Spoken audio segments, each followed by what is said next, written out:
Milky Mist ice cream. Milky Mist ice creams. Good morning. Thank you all for joining this briefing.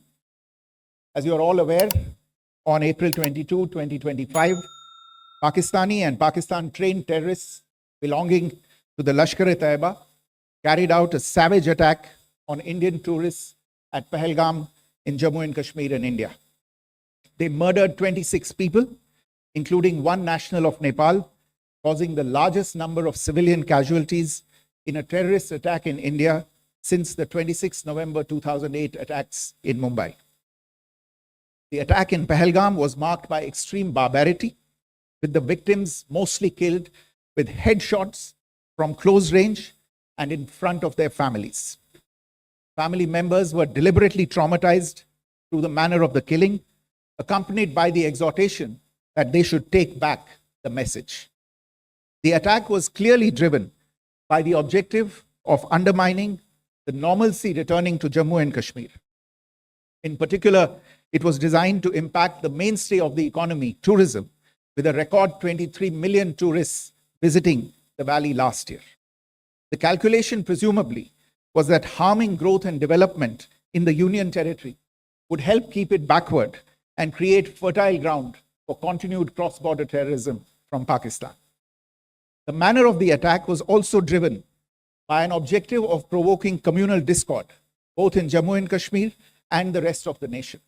It is to the credit of the government and the people of India that these designs were foiled.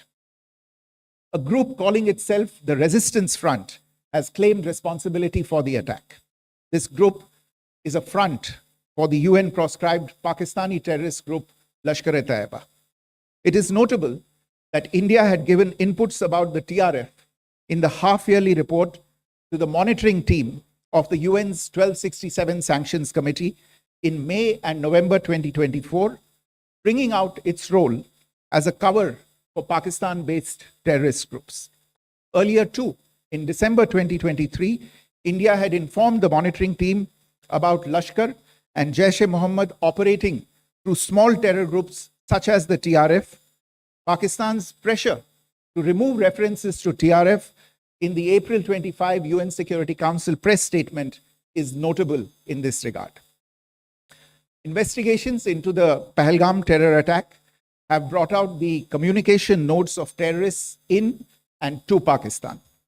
The claims made by the Resistance Front and their reposting by known social media handles of the Lashkar-e-Taiba speak for themselves.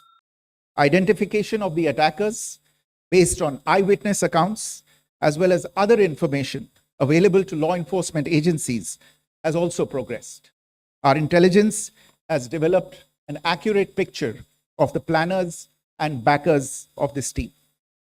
The features of this attack also tie in with Pakistan's long track record of perpetrating cross-border terrorism in India, which is well documented and beyond question. Pakistan also has a well-deserved reputation as a haven for terrorists from around the world, with internationally proscribed terrorists enjoying impunity there. In addition, Pakistan has been known to willfully mislead the world and international forums, such as the Financial Action Task Force, on this issue.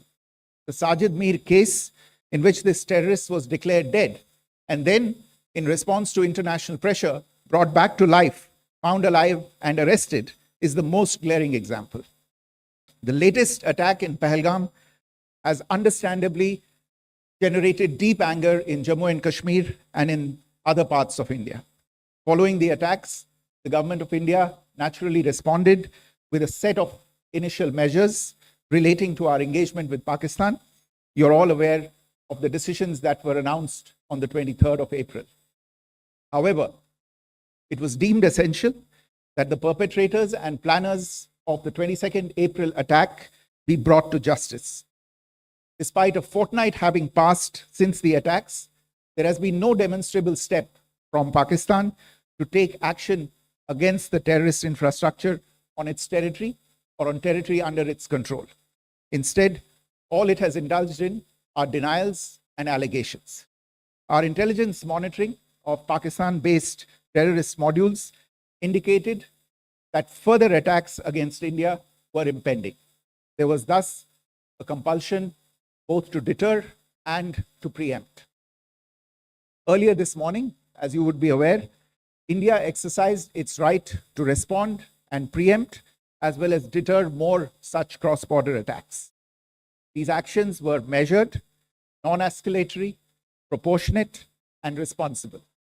They focused on dismantling the terrorist infrastructure and disabling terrorists likely to be sent across to India.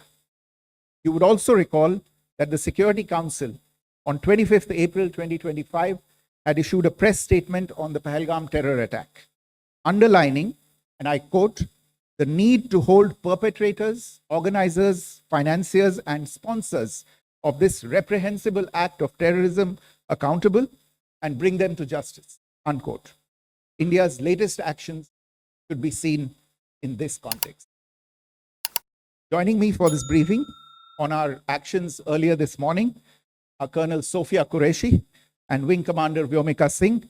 I will request them to share some details regarding Operation Sindoor with all of you. Taste the Milky Mist ice cream. Milky Mist ice creams.